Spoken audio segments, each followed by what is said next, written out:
Assalamualaikum warahmatullahi wabarakatuh. Saya di sini akan mempresentasikan sistem pendukung keputusan yang tadi pada penerimaan karyawan baru pada PT XYX yang terdiri dari yang pertama ada Muhammad Ilapi, dan yang kedua ada saya sendiri Raffi, dan yang ketiga Ridwan Setiawan. Selanjutnya materi pertama akan dijelaskan oleh saya. Kriteria dan bobotnya. Di sini sudah dijelaskan dalam tabel kriteria itu terdiri dari 4. Yang pertama itu ada IPK, tes tertulis, tes psikotes, dan wawancara. Dan di sebelahnya itu ada variabel A1, A2, A3, dan A4.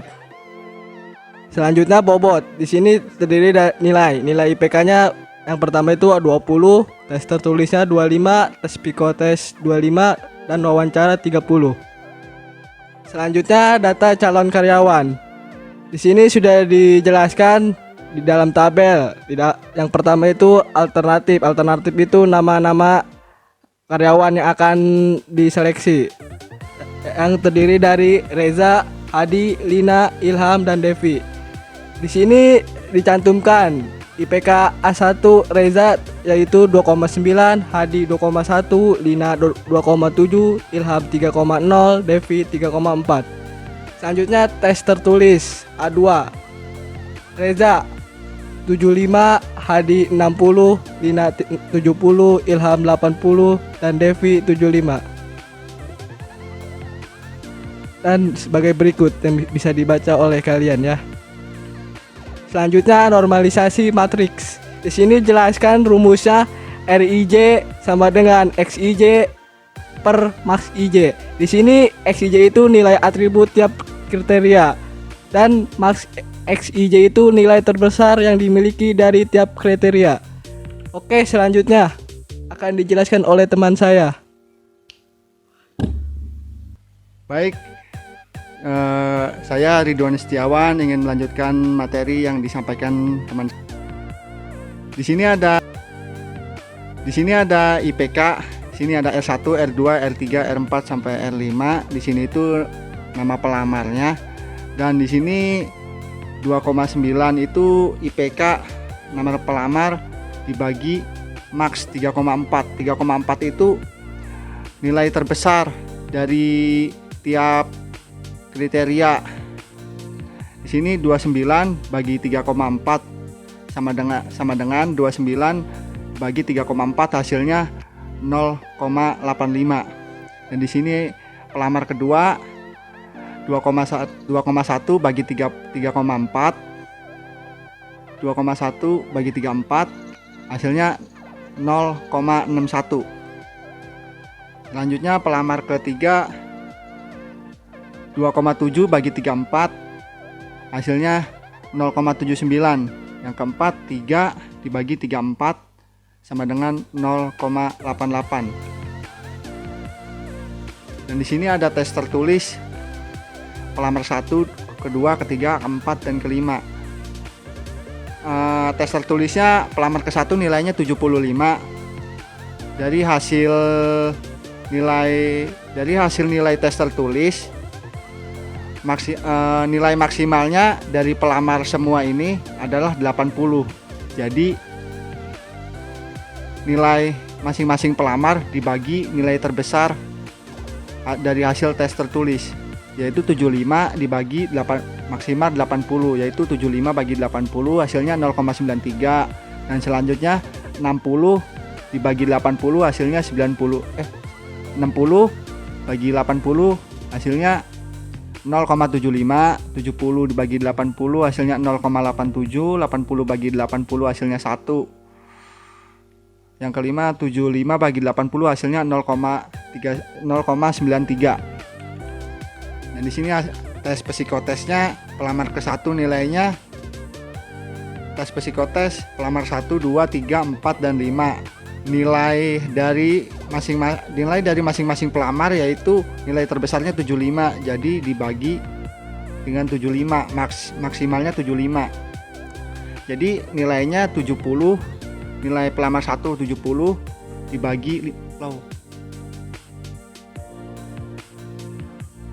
Jadi nilai 70 dibagi 75 sama dengan 0,93. Pelamar kedua nilainya 50 dibagi 75 sama dengan 0,66. Pelamar ketiga 60 dibagi 75 sama dengan 0,8. Pelamar keempat 70 dibagi 75 sama dengan 0,93. Pelamar kelima 75 dibagi 75 sama dengan 1. Dan yang terakhir hasil tes wawancara dari masing-masing dari kelima pelamar ini nilai maksimalnya 85. Jadi nilai pelamar pertama yang lamar pertama 75 nilainya dibagi 85 hasilnya 0,88. Pelamar kedua 60, jadi 60 bagi 85 hasilnya 0,70.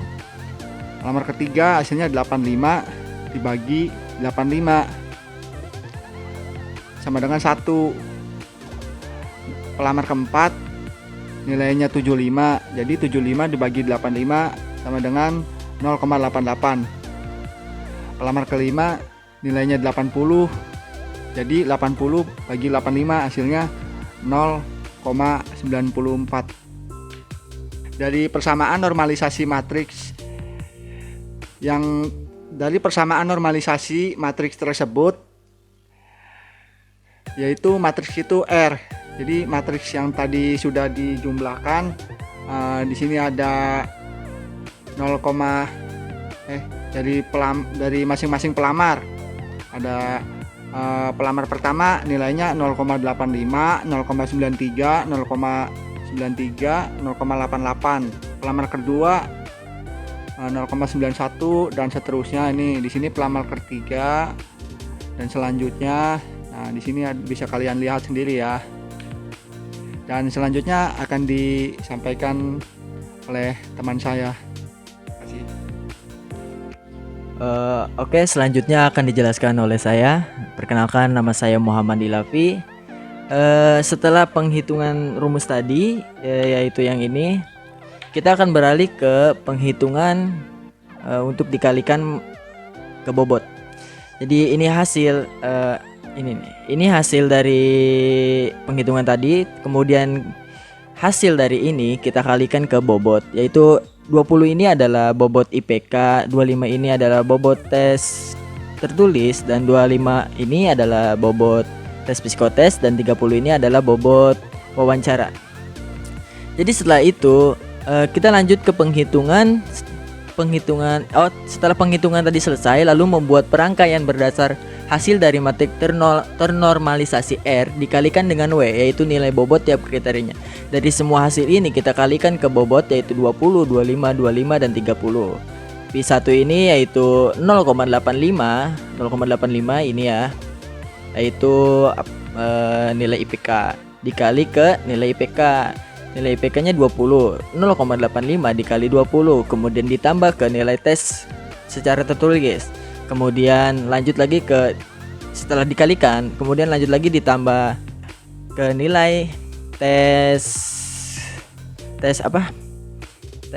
psikotes 0,93 dikali 25, yaitu bobot psikotes. Kemudian ditambah 0,88 dikali 30, yaitu bobot dari wawancara, dan menghasilkan nilai 71,8 untuk P1. Kemudian selanjutnya P2 0,61 dikali 20, yaitu bobot, ditambah dengan 0,75 dikali 25, yaitu tes tertulis, dan ditambah 0,66 dikali 25, yaitu tes psikotes, dan ditambah 0,70 dikali 30, yaitu tes wawancara. Hasilnya adalah 68,45. Selanjutnya seperti itu, bisa dipelajari lagi. Bila kalian tidak mengerti, silahkan ulangi lagi dari pembahasan ke ini nih. Jadi bisa mengerti pengkalian hasil yang ini. Kemudian selanjutnya hasil penilaian dalam bentuk tabel. Yang pertama ada Reza yang bernilai akhir 71,8. Kedua ada Hadi yang nilai akhirnya 68,45, dan ketiga ada Lina yang nilai hasilnya 87,55, dan ada Ilham nilai akhirnya 92,25, dan terakhir adalah Depi 96,45. Selanjutnya kita masuk ke karyawan yang layak diterima. Yang pertama ada Lina yang mendapatkan nilai 87,55 dan yang kedua ada Ilham yang mendapatkan nilai 92,25 dan yang ketiga adalah Depi yang mendapatkan nilai 96,45. Kesimpulannya adalah karyawan yang dibutuhkan yaitu 3 karyawan, yaitu ada Lina, Ilham, dan Depi. Selanjutnya karyawan yang layak diterima yaitu 3 karyawan dari 5 calon karyawan yang tadi, dari Reja, Hadi, Lina, Ilham, dan Depi. Karena yang masuk ada Lina, Ilham, dan Depi, maka yang Reja dan Hadi tidak lolos untuk pemilihan karyawan. Dan selanjutnya karyawan yang diterima sesuai penghitungan di atas yaitu Lina, Ilham ya, yang ini ya, kalian ngerti kan? Terus yang terakhir ada karyawan yang tidak diterima sesuai perhitungan di atas yaitu adalah Reja dan Hadi. Ini Reja dan Hadi karena nilainya tidak mencukupi rata-rata atau KKM. Mungkin sekian dari video kita. Mohon maaf bila ada kesalahan atau tutur kata yang tidak memuaskan. Akhir kata, wabillahi taufiq wa hidayah. Wassalamualaikum warahmatullahi wabarakatuh. Jangan lupa subscribe, like, and comment. Kalau Anda mengerti silahkan komen, dan kalau Anda tidak mengerti silahkan ulang kembali video itu.